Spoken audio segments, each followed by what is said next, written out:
Hi, my name is Ben Wright, and this short talk is going to cover some preliminary work I've done with a colleague, Tori Edwards, at the U.S. Naval Research Laboratory, covering the crowd polarization as an environmental alignment heuristic. So this all spurned from the idea of swarm polarization, which is a metric used in swarms to figure out how polarized, how well aligned the swarm is to itself. So in this lower image, we could see that this is a highly polarized swarm if they're moving around in a ring together. So they're all kind of going in the same clockwise or counterclockwise direction. Whereas the swarm up here could be moving and milling in a way that goes to many different directions all at the same time.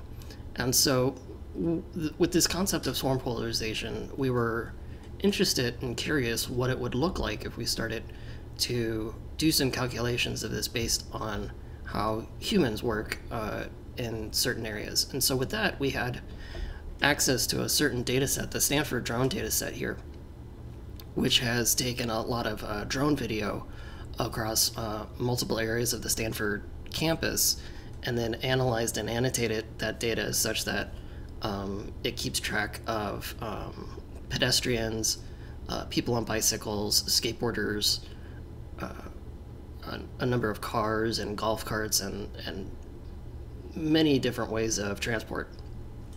And we could utilize this information to sort of look at polarization ideas in these environments. However, before we could do that, swarm polarization is sort of polarized to itself. You need to look at the swarm's center of mass for these calculations, which isn't really a thing we were looking at for these environments. And so we had to come up with what we were calling landmarks, which are basically sort of these intersections or the roundabouts where these little blue dots indicate the landmarks. We were saying what would these areas be polarized to? And with that, we were able to make some early calculations. And so this roundabout is an example here where we have some interesting colors color-coded here, where the red indicates highly polarized moving towards the landmark, and blue is highly polarized moving away from the landmark. And so this is really interesting because it shows that the majority of movement is in highly polarized areas. These little white areas, the lighter color areas, indicate areas of less polarization, but you could sort of see that they're infrequent compared to highly polarized areas. The black is areas where there was no one walking, and so there was no data for calculation. So this may be a simple environment, but one of the other ones we could show you is this environment where this middle area is almost completely navigable by pedestrians and bicycles, and yet we still see large swaths of red and blue across this entire area.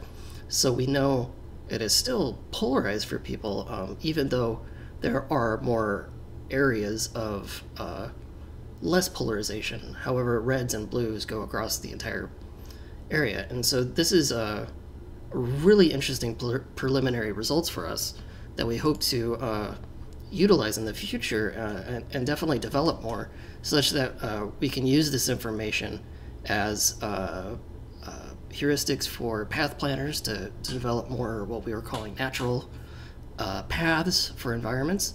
And we're also interested in possibly seeing if we can use these lighter, less polarized areas as a way to sort of detect areas that may be more susceptible to discrepancies or anomalous events.